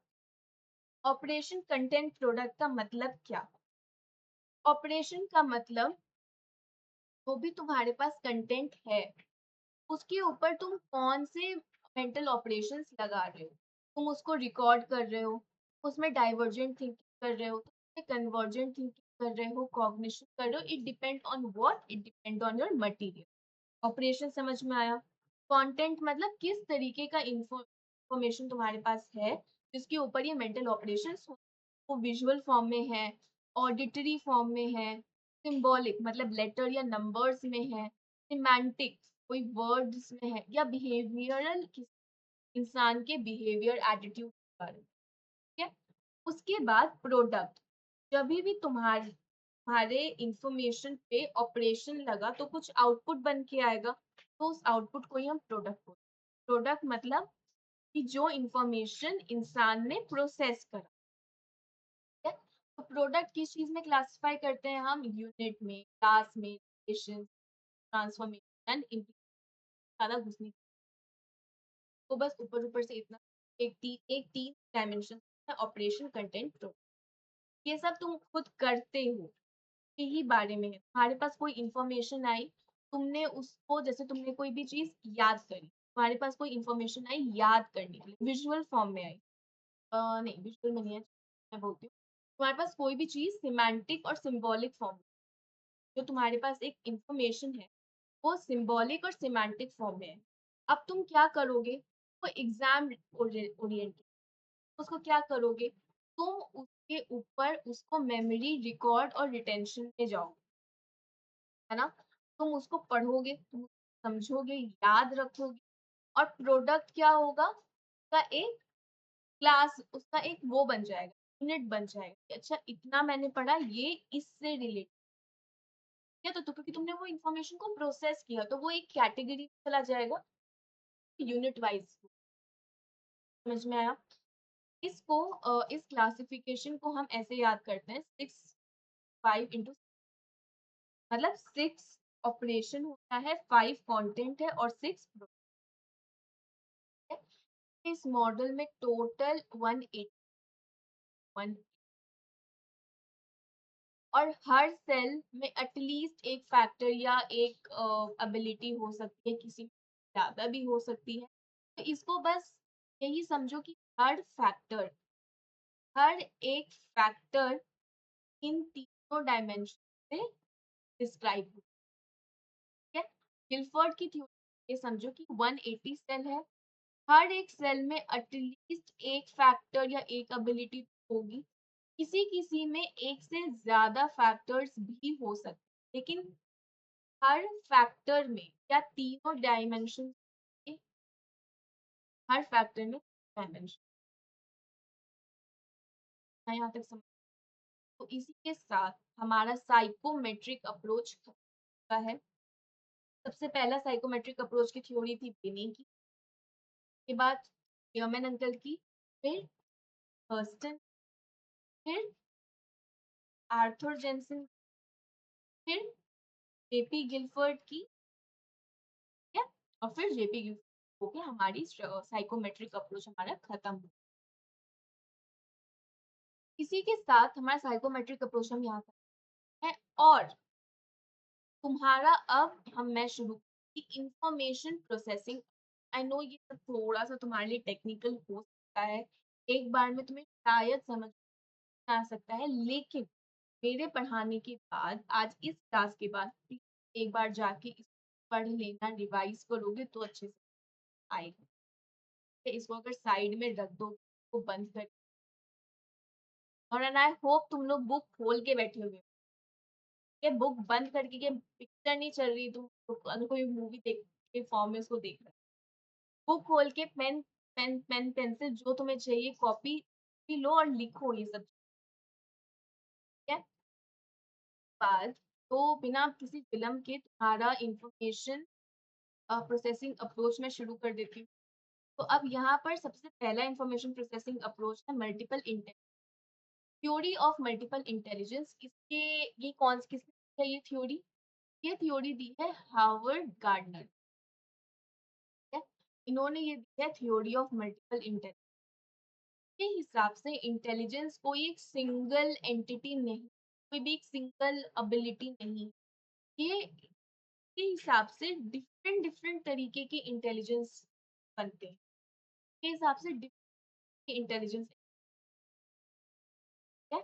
और हर एक इंटेलिजेंस जो है एक दूसरे से इंडिपेंडेंट है, इंटरडिपेंडेंट नहीं, हर एक चीज अलग है। का मतलब अगर एक इंसान में कोई भी एक इंटेलिजेंस, का मतलब ये नहीं है कि वो, if a person exhibit one type of intelligence, it does not necessarily in high or low on other, ठीक है? मान लो, कहने का मतलब इनका ये है कि हर किसी में ये हर तरीके की इंटेलिजेंस ऑलमोस्ट होती ही है, ठीक है? तो इसका मतलब ये नहीं कि अगर एक इंसान में एक टाइप ऑफ इंटेलिजेंस है, तो उस वो पास जो बाकी इंटेलिजेंस है वो ज़्यादा है या कम है, ऐसा कुछ नहीं। सारे इंटेलिजेंस डिपेंडेंट है, सबका अपना अस्तित्व है, सबका अपना इम्पोर्टेंस। अगर मेरे पास लिंग्विस्टिक इंटेलिजेंस है, तो मे बी मेरी म्यूजिकल इंटेलिजेंस कम हो सकती है, या मेरा इंटरपर्सनल ज़्यादा हो सकता है और बॉडली काइनेस्थेटिक कम हो सकता है। सब इंटेलिजेंस अभी आते हैं। इन्होंने ये किया है कि सारे टाइप ऑफ इंटेलिजेंस जो हैं, एक दूसरे के साथ सारे टाइप ऑफ इंटेलिजेंस जो हैं एक दूसरे के साथ इंटरैक्ट करते हैं और साथ में काम करते हैं। मतलब अलग-अलग हैं, सबका अलग-अलग डिपार्टमेंट है, लेकिन जब ज़रूरत पड़ती है तो सब कोई साथ में आ जाता है। अब इन्हों यहाँ पे 8 इंटेलिजेंस लिखी है। देखो यहाँ पर ना एक गलती है। यहाँ पर ना इन्होंने 8 type of intelligence but actually theory of multiple intelligence ना वो 9 होता है। तो 9th वाला यहाँ पे नहीं है, 9th वाला मैं तुम्हें बता दूँगी, लेकिन तुम्हारे लिए जब मैं वन शॉट लेके आऊँगी ना, फिर मैं 9th वाले का तुम्हारा एक बना के तुम्हें या 9th वाला उसमें एडेड हुआ। ये तुम्हारी एनसीईआरटी की 8 तक ही है, लेकिन 8 नहीं है, 9 है। 9 गार्डनर की अब थी इंटेलिजेंस, उन्होंने 9 टाइप ऑफ अभी पहले मैं 8 बता देती हूँ, फिर 9 भी मैं तुम्हें बता सबसे पहला है लिंग्विस्टिक। लिंग्विस्टिक मतलब तुम अपने लैंग्वेज को कितने अच्छे से प्रोड्यूस कर सकते हो, यूज़ कर सकते हो। कोई भी चीज़ को कितने फ्लेक्सिबली और फ्लुएंटली यूज़ कर सकते हो, है ना? कितना सोच समझ सकते हो अच्छे से, कितना अच्छे से ये जो तुम्हें बोल रहे हैं तुम वो समझ पा रहे हो। तो यहाँ पे जो लोग इस लोगों के पास ये इंटेलिजेंस ज़्यादा होती है, उनको हम वर्ड स्मार्ट बोलते हैं। मतलब उनको पता है किस तरीके से हमें अपने वर्ड्स को सामने वाले के सामने रखना है ना? कौन से वर्ड की क्या मीनिंग है। तो पोएट या राइटर्स में लिंग्विस्टिक सबसे ज़्यादा होगा क्योंकि वो लोग का लिखने का काम है, समझने का काम है, शायरी वगैरह करते हैं। तो उनको पता है कि शब्दों से कैसे जैसे कि मैंने भी एक बुक लिखी है, मैंने तुम्हें बताया है नहीं, बट मैंने भी एक बुक और वो बुक मैंने अभी फ़ेब 2020 तो अगर तुम्हें वो बुक चाहिए हो पे अमेज़न पे, फ्लिपकार्ट पे किसी पे ऑर्डर कर सकते हो, ठीक है? उसकी डिस्क्रिप्शन में मैं लिंक डाल कैजुअली टैलेंट टैलेंट ओके। उसके बाद लिंग्विस्टिक हो गया। लिंग्विस्टिक के बाद हमारा आ जाता है logical mental ability, logical and mathematical. Logical और मैथमेटिकल किस चीज़ पे है? वो इंसान जो बहुत अच्छे से कोई भी चीज़ को लॉजिकली सोच सकता है, क्रिटिकली सोच सकता है, प्रॉब्लम सॉल्व कर सकता है ना? इस टाइप के लोग क्रिटिकली सोचते हैं, लॉजिकली सोचते हैं, एब्स्ट्रैक्ट रीजनिंग एंगेज करते हैं, न्यूमेरिकल मतलब मैथमेटिक्स भी इसका बहुत अच्छा है, मैथमेटिकल प्रॉब्लम्स बहुत अच्छे हैं, मैथ्स सॉल्व कर लेते हैं। जितने भी साइंटिस्ट हैं या नोबेल प्राइज विनर हैं, मैथमेटिशियन, ये लोग में ये एबिलिटी, ये लॉजिकल मैथमेटिकल इंटेलिजेंस ज़्यादा होता है। अगर मैं तुम्हारा रियल लाइफ एग्जांपल अभी दूँ, तो जितने यहाँ पे शोभित भैया से पढ़े मैथ्स आए हो पढ़ के, उनका मैथ्स अच्छा है या एमडी सर से पढ़ के आए हो, उनका भी मैथ्स अच्छा है। तो उनमें क्या है मैथमेटिकल इंटेलिजेंस ज़्यादा है। अब जैसे स्पेशियल, स्पेशियल मतलब तुम मतलब विजुअली कितने अच्छे को इमेजिन कर सकते हो कि तुम इमेज या पैटर्न को कैसे फॉर्म कर सकते हो। जहाँ पे तुम्हें मेंटल इमेज को फॉर्म यूज या ट्रांसफॉर्म करना होता है और मतलब तुम अपनी दुनिया में एक अच्छा सा स्पेशल वर्ल्ड क्रिएट कर सकते हो। अपनी दुनिया तुम क्रिएट कर सकते हो। इस टाइप के लोग ये कर लेते हैं, ये रिप्रेजेंट कर लेते हैं special world in their mind. तो ये किस में ज्यादा हो सकता है? पायलट में, जो पायलट्स या जो सेलर्स हैं, स्कल्पटर्स हैं, पेंटर्स हैं, आर्किटेक्ट, इंटीरियर डेकोरेटर, सर्जन, इन सबको पता होता है कि अच्छा ये चीज़ यहाँ पर जैसे सर्जन उसको पूरे बॉडी का पता है कि अच्छा इस यहाँ पर किडनी है, यहाँ पर हार्ट है, यहाँ पर ये है, यहाँ पे है। तो वो लोग का स्पेशल इंटेलिजेंस बहुत ज़्यादा होता है। ठीक है? उसके बाद आ जाता है तुम्हारा म्यूजिकल एबिलिटी। म्यूजिकल एबिलिटी क्या होता है? म्यूजिकल एबिलिटी मतलब तुम कितने अच्छे से म्यूजिकल रिदम्स को मैनिपुलेट कर सकते हो, उसके पैटर्न्स को मैनिपुलेट कर सकते हो, है ना? उसको कितने अच्छे से नया कुछ म्यूजिक प्रोड्यूस कर सकते हो, कितना अच्छे से कुछ नया पैटर्न प्रोड्यूस कर सकते हो, मैनिपुलेट जो ऑलरेडी है तुम उसको कैसे तोड़ मरोड़ के कुछ नया पैटर्न कर सकते हो। आजकल के जितने जितने भी गाने आजकल आ रहे हैं, अगर तुम देखोगे सारे पुराने गानों का रिमिक्स है। तो जो म्यूजिक कंपोजर, जो म्यूजिशियंस हैं, वो लोग कितने ज़्यादा उनमें ये इंटेलिजेंस है कि वो लोग पुरानी चीज़ों में कुछ नया बीट वगैरह कुछ डाल-डूल के नया बना लेते हैं। तो ये हुआ म्यूजिकल एबिलिटी, ठीक है? Musical intelligence. अब आ जाता है हमारा बॉडीली काइनेस्थिक।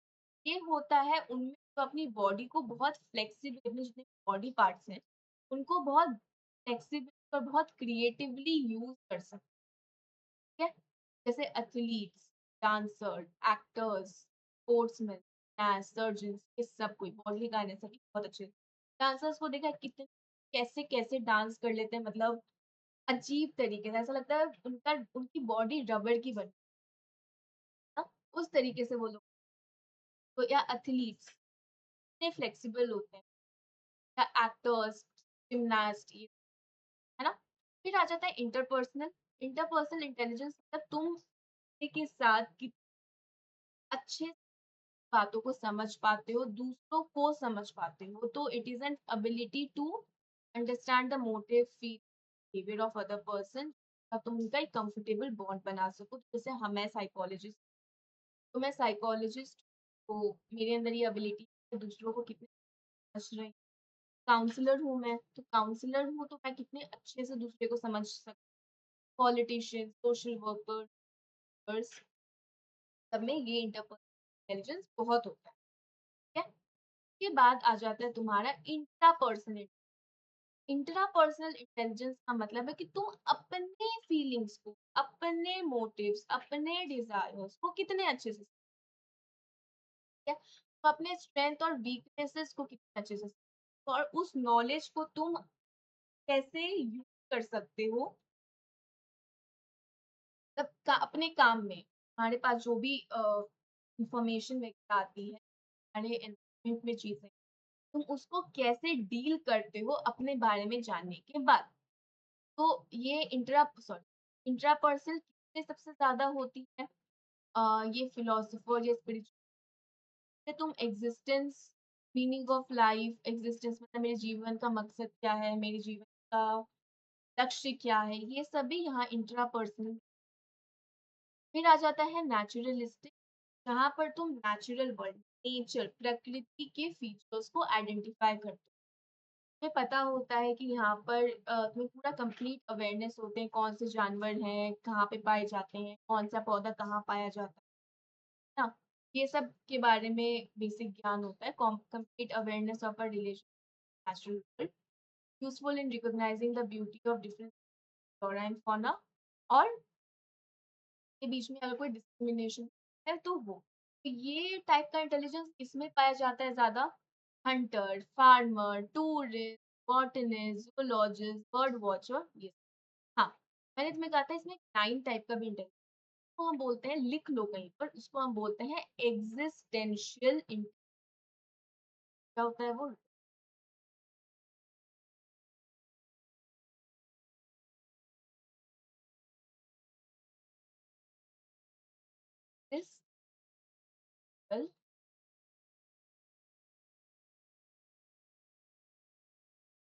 एग्जिस्टेंशियल इंटेलिजेंस, क्या? एग्जिस्टेंशियल इंटेलिजेंस क्या होता है? बेसिकली इंट्रापर्सनल से ही इंस्पायर्ड है। वहां पर ये होता है कि तुम अपने आप को इतना इजीली समझ लेते हो, तुम अपने का मकसद पता होता है, तुम्हें पता होता है कि तुम्हारे जीवन का उद्देश्य क्या है, तुम जी ही क्यों रहे हो, मरना क्यों जरूरी है, ये वो जगह जब तुम्हें ज्ञान होता है, वो एग्जिस्टेंस। फाइनली हार्वर्ड गार्डनर की थ्योरी हमने पढ़ी, तरीके की उनकी टाइम और सारी एक। अब जो नेक्स्ट इंफॉर्मेशन प्रोसेसिंग अप्रोच में जो थ्योरी है वो है ट्रायर्किक थ्योरी ऑफ इंटेलिजेंस। ये भी बहुत दिलचस्प थ्योरी है। ये रॉबर्ट स्टर्नबर्ग ने 1985 में दिया था। ये जो स्टर्नबर्ग है ना, ये बहुत दिलचस्प है। इनको 3 नंबर से एज ए फिगर से बहुत लगाव है इनकी, है ना। वो 3 पे ही orient, triarchic theory of intelligence, triarchic theory of love, इनकी बहुत सारी थ्योरी, लेकिन वो ट्रैकिक 3 पे ही है। इनको ट्रायंगल का वो बहुत अच्छा लगता है, इनको 3 नंबर से अलग ही प्यार, कोई भी चीज़ होती है ना वो 3 पे ही होती है। रॉबर्ट स्टर्नबर्ग जो है वो ट्रैजिक थ्योरी ऑफ इंटेलिजेंस ने दी है। इनके हिसाब से इंटेलिजेंस क्या है? कोई भी इंसान, इनके हिसाब से intelligence is the ability to adapt, shape and select environment to accomplish one goal and those of one society and मैंने क्या कहा था शुरुआत में मैंने बताया था ना, इनके हिसाब से इंटेलिजेंस का मतलब बस ये तुम अपने एनवायरनमेंट में अडेप्ट कर चुके। इनका मतलब ये भी है कि तुम अपने एनवायरनमेंट को अपने अनुसार मॉडिफाई भी कर सकते हो और चूज कर सकते हो कि ये एनवायरनमेंट मेरे लिए अच्छा है या बुरा है। जो इंसान में ये करने की क्षमता है, जो इंसान में ये करने का हुनर है, वही इनके हिसाब से इंटेलिजेंस है। इन्होंने type of intelligence, componential, experiential and context. फटाफट इसको हम पढ़ते हैं, इसमें ज्यादा कोई बहुत डिटेल नहीं है। सबसे पहली थ्योरी जो है इनकी वो है, सबसे पहले इंटेलिजेंस जो है वो है कॉम्पोनेंशियल। कॉम्पोनेंशियल इंटेलिजेंस को हम एनालिटिकल इंटेलिजेंस भी बोलते हैं। इसका मतलब जब भी तुम्हारे पास कोई प्रॉब्लम है, तुम उसको कितने अच्छे से एनालाइज करके, लाइक उसके सारे कंपोनेंट्स डिवाइड करके, एनालाइज करके ये प्रॉब्लम सॉल्विंग से रिलेटेड या रीजन रिलेटेड ये analysis of information to solve the problem. वो भी इंसान में ये कॉम्पोनेंशियल इंटेलिजेंस होता है, वो कोई भी चीज को बहुत एनालिटिकल और क्रिटिकली सोच सकता है। इसी इंटेलिजेंस के 3 कंपोनेंट, ये कॉम्पोनेंशियल के 3 कंपोनेंट है और उन सब के अलग-अलग फंक्शन। पहला कंपोनेंट है वो है नॉलेज एक्विजिशन, मतलब तुम्हारे सीखने का कंपोनेंट, ना सीख पा रहे हो और याद कर पा रहे हो कि इस ऐसे ही, ये ऐसे ही हो, वो हुआ नॉलेज एक्विजिशन।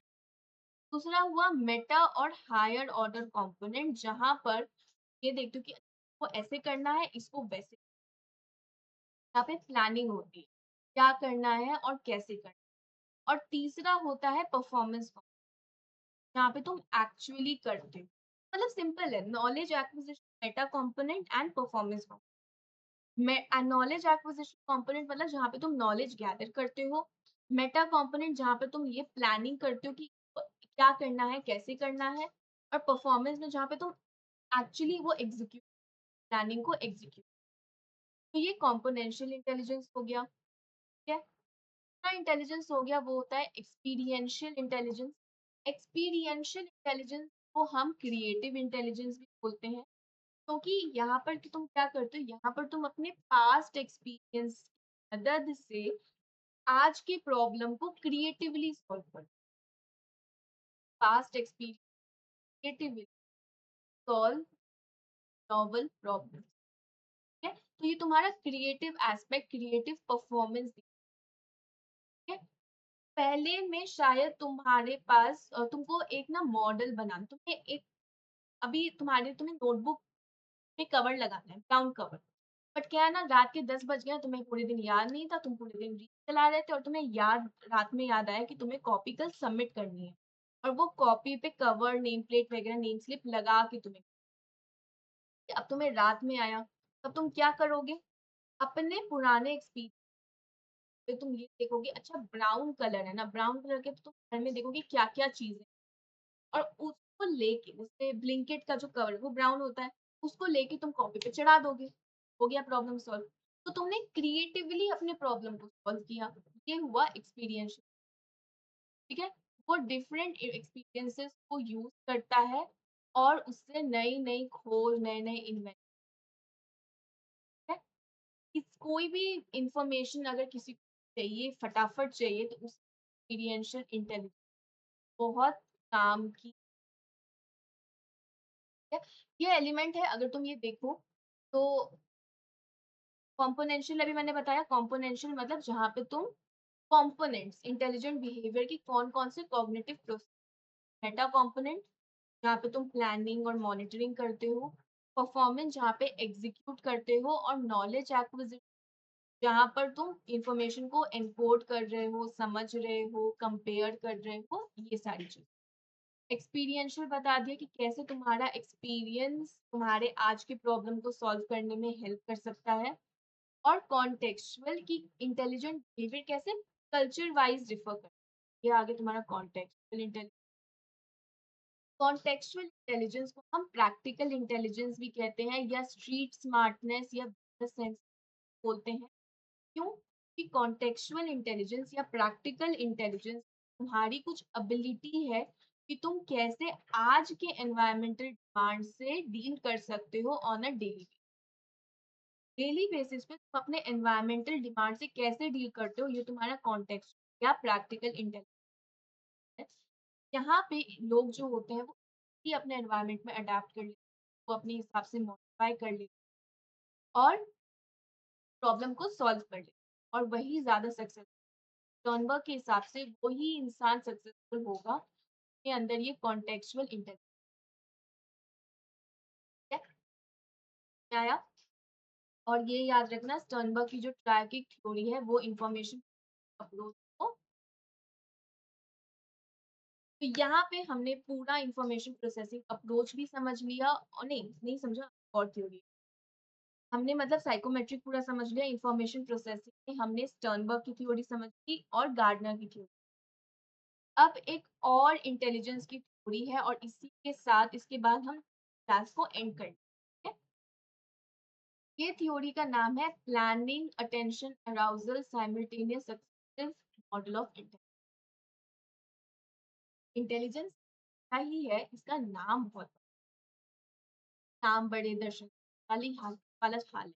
तो हम बोलते हैं PASS model of intelligence. PASS मतलब P stand for planning, A stand for arousal या attention and S stand for simultaneous success. एक एक कंपनी सब ना तीनों कंपोनेंट है और इंटेलिजेंस तो कंपोनेंट कैसे काम करते हैं साथ मिलके उसके बारे में ये थ्योरी है। क्या ये मॉडल डेवलप किया है जेपी दास, जैक री और किर्बी 1990। ठीक है, दास, मैगिलरी और किर्बी मॉडल के हिसाब से क्या, इस मॉडल के हिसाब से कोई भी इंटेलेक्चुअल एक्टिविटी, कोई भी तीन इंटरडिपेंडेंट फंक्शनिंग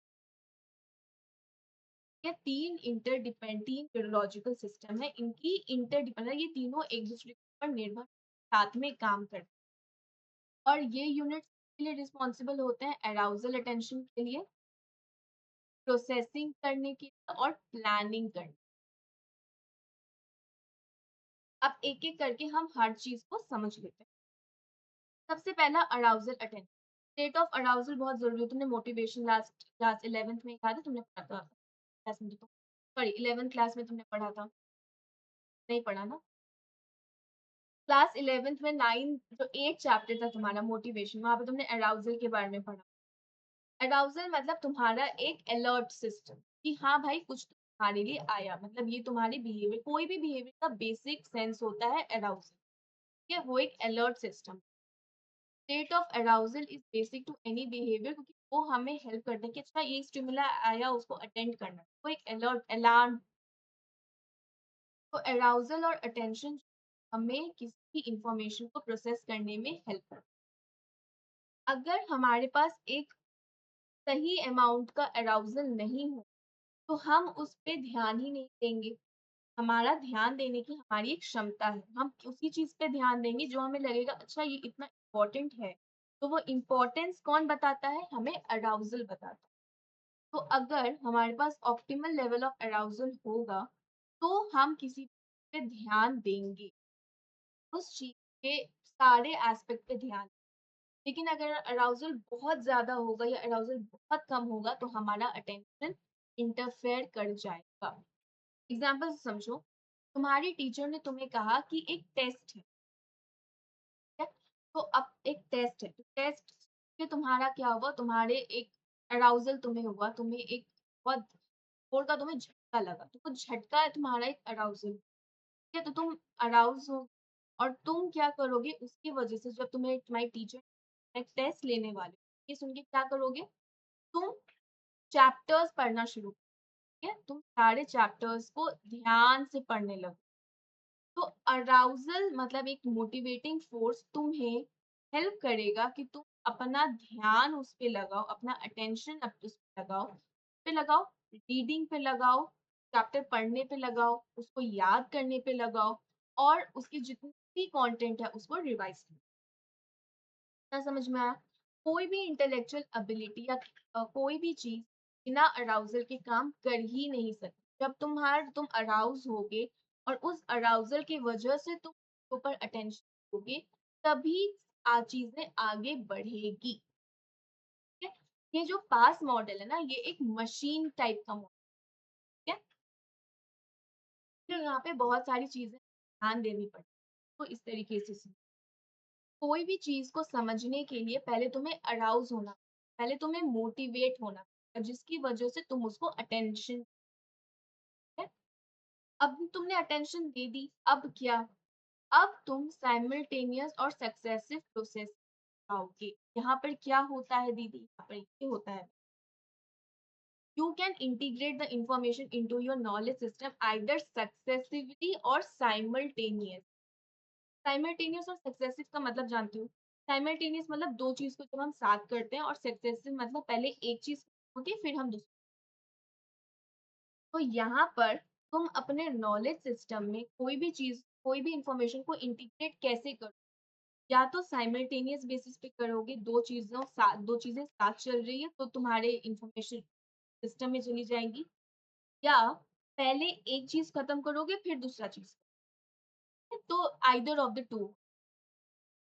साइमल्टेनियस प्रोसेसिंग कब होता है? साइमल्टेनियस प्रोसेसिंग टेक्स प्लेस जब you perceive the relation among various concepts and integrate them into a meaningful pattern for comprehension।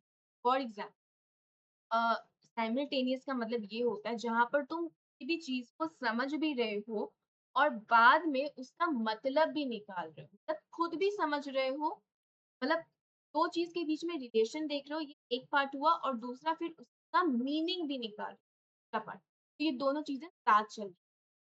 एक टेस्ट होता है, एक इंटेलिजेंस टेस्ट होता है, तो हम बोलते हैं रेवन्स प्रोग्रेसिव मैट्रिक्स। ठीक है, ये एक टेस्ट होता है, ये नॉन वर्बल टेस्ट होता है। टेस्ट में क्या होता है, एक इमेज होता है, तो एक छोटा सा पार्ट ना मिसिंग होता है और उसके नीचे 6 ऑप्शन, उस 6 ऑप्शन में से एक ऑप्शन बताना होता है कि कौन वहां पे फिट करे। तो पहले तुम क्या कर रहे हो, इस क्या करोगे, वो एक फिगर जो दिया हुआ है तुम उसका रिलेशन हर एक ऑप्शन से चेक करोगे, एक पार्ट हो रहा है, और दूसरा पार्ट तुम मीनिंग निकालोगे कि अच्छा ये इसके साथ फिट नहीं बैठ। तो तुमने उसका मीनिंग निकाला ना रिलेशन का, तो दो चीजें साथ में हो रही है, ये हुआ साइमल्टेनियस। आरपीएम में a design is presented from which a part has been chosen. You are required to choose one of the 6 options that best complete the design. Simultaneous processing क्या करेगा? Simultaneous processing help you in grasping the meaning and relation between the given abstract field। मैंने बोला वही है, वही लिखा हुआ है। अब ये तो हुआ साइमल्टेनियस, अब हो जाता है तुम्हारा सक्सेसिव। सक्सेसिव प्रोसेसिंग कब होगा? सक्सेसिव प्रोसेसिंग तब होता है जब तुमने सारे इंफॉर्मेशन को याद कर लिया, सीरियल वाइज याद कर लिया, और एक के याद करने के बाद तुम्हें की चीज याद आ रही, जैसे अल्फाबेट। कहते बचपन में मम्मी पापा सिखाते थे alphabet, A for apple, B for ball, वो भी चेंज हो गया ना, तो वो चेंज हो गया, A for aura, B for, ठीक है जो भी है, वो जेंजी अल्फाबेट, वो चीज अलग हो गई। तो क्या हुआ यहाँ पे? सक्सेसिव प्रोसेसिंग कब होता है? जब तुम सारे इंफॉर्मेशन को याद कर लेते हो एक सीरियल फॉर्म में, और एक के याद करने से दूसरा तुम्हें याद आ जाए। जैसे डिजिट्स, 1 के बाद ही आएगा, 1 के बाद 3, तो वैसे ही 3 के बाद 4 आएगा, 5 नहीं आएगा। अल्फाबेट, बी के बाद सी ही आएगा, डी या ई नहीं आएगा, है ना। मल्टीप्लिकेशन ऑफ टेबल, तो ये सब सक्सेसिव प्रोसेसिंग। अराउजल अटेंशन समझ गए, प्रोसेसिंग समझ। अब क्या होगी? प्लानिंग।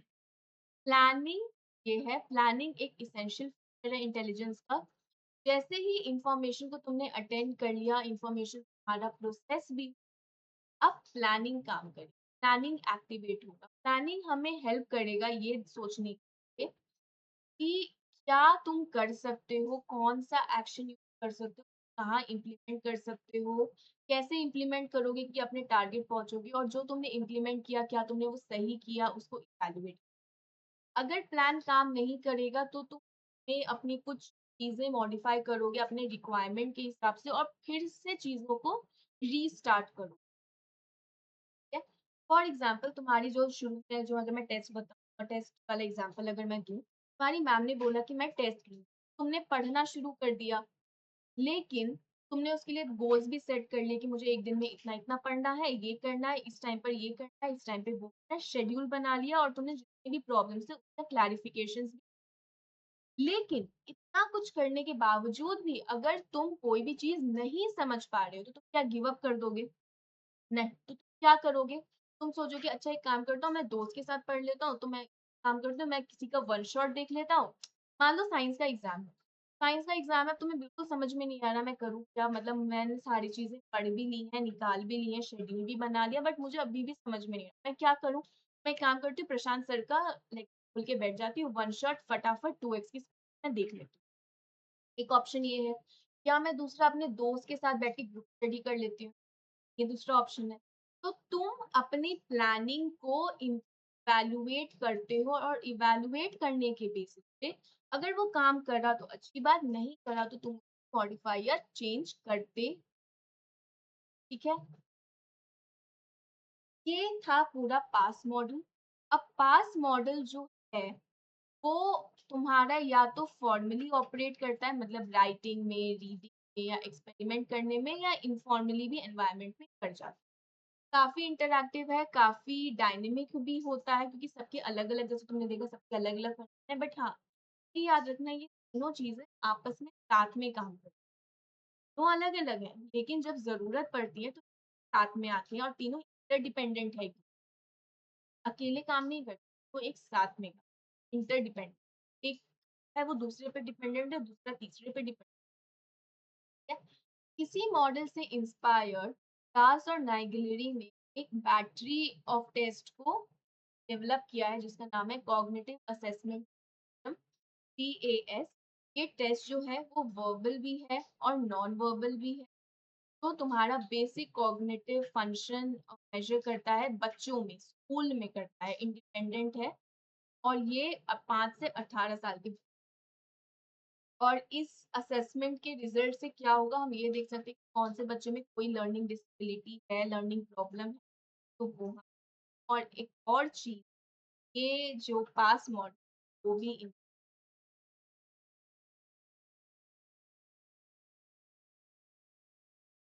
आई नो आज के लिए तुम्हारे बहुत ज़्यादा हो गया होगा मतलब मुझे तुम्हें भी लगा होगा दीदी बहुत भट-भट के पढ़ा रही है, लेकिन मुझे ये पूरा थ्योरी ऑफ इंटेलिजेंस आज में ही खत्म करना था क्योंकि मैं इसको सीखना चाहती थी। बीच में अगर मैं छोड़ती तो एक फ्लो होता है वो टूट जाता। फिर मैंने बी आई मतलब मैंने तुमसे आई नो ये थोड़ा-सा ट्रिकी कहीं न कहीं तुम्हें लग सकता है, ईज़ी लगेगा कहीं न कहीं डिफ़िकल्ट भी लगेगा बट तुम इसको पढ़ो, तुम इसको रिवाइज़ एक बार अच्छे से करो, कि जब तक तुम रिवाइज़ नहीं करोगी तुम नहीं आएँगी एंड इंटेंसिटी बहुत इम्पोर्टेंट है। येस, तुम्हें एक और चीज़ मैं बता दूँ एग्ज़ाम में कहाँ से ज़्यादा क्वेश्चन आते हैं। एग्ज़ाम में तुम्हारा एक क्वेश्चन इस पे आता है थ्योरी ऑफ मल्टीपल इंटेलिजेंस पे, ठीक है? फिर तुम्हारा एक क्वेश्चन आता है बोर्ड्स के एग्ज़ाम में, 6 मार्कर का ही आ जाता है, 6 या 4 मार्क का आता है। एक ट्रायैकिक थ्योरी ऑफ इंटेलिजेंस आता है, ठीक है? पास मॉडल पे भी आ जाता है।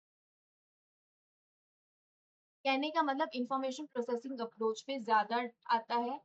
एक क्वेश्चन एक ऐसा भी आता है कि इंफॉर्मेशन प्रोसेसिंग अप्रोच और साइकोमेट्रिक अप्रोच ऑफ इंटेलिजेंस को डिफरेंशिएट करो। मतलब psychometric approach of intelligence information processing approach of intelligence से डिफरेंट कैसे है? ये एक 6 मार्क का क्वेश्चन 1 बार नहीं, 2 बार नहीं, कम से कम 4-5 बार आ चुका है। तो ये भी एक क्वेश्चन इस थ्योरी ऑफ इंटेलिजेंस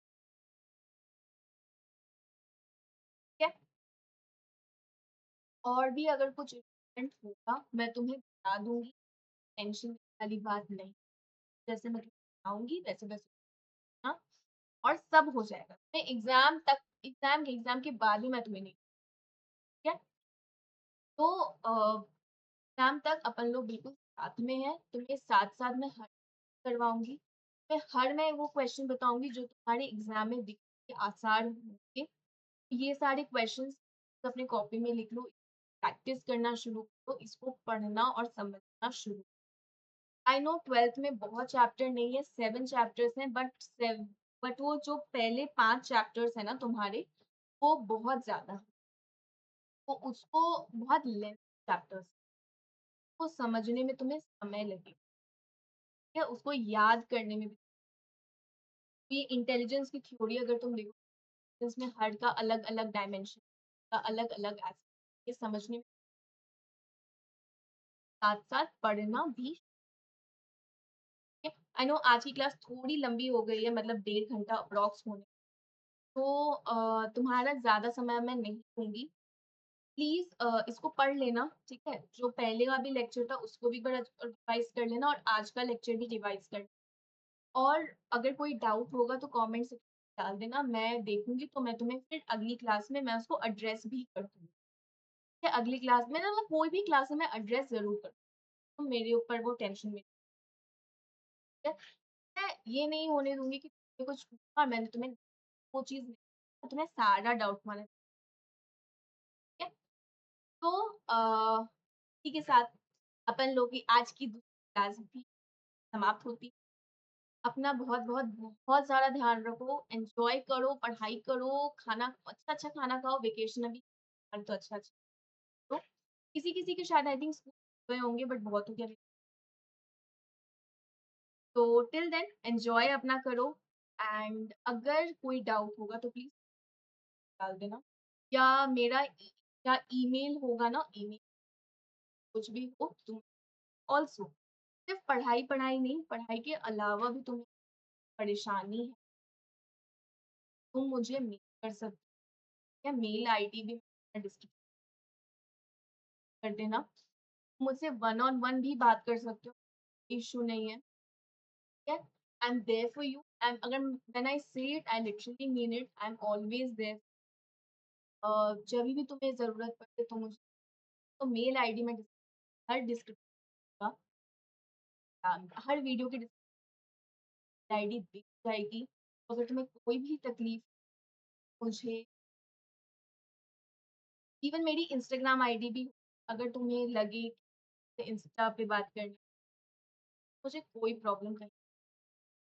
बस हाँ, मुझे बस इतना अपने जब भी जो भी तुम्हें कोई जो भी मुझे मैसेज करे बस इतनी सी मेहरबानी करके ये कह देना कि आई एम योर स्टूडेंट मैं तुम्हारे आपसे पढ़ रहा हूँ अपना आपका मैं वीडियो देखता तो मुझे पता चल जाएगा अच्छा तुम मेरे ही मतलब मेरे से पढ़ रहे हो ऐसा कोई और नहीं है मतलब इतना तो मुझे बता देना मतलब थोड़ा-सा मुझे भी समझने का समय दो कि हाँ, मेरे ही स्टूडेंट मुझे अप्रोच कर रहे हैं या कुछ और कर रहे हैं। मतलब मुझे एक ट्रैक रखने में आसानी और कोई वैसा और कोई प्रॉब्लम और कोई इश्यू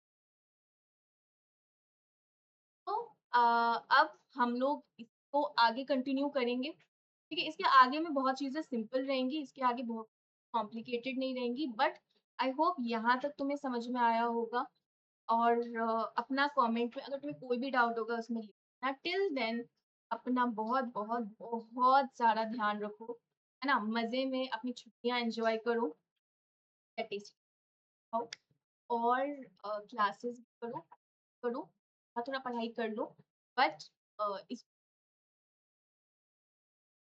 चलो, तो सी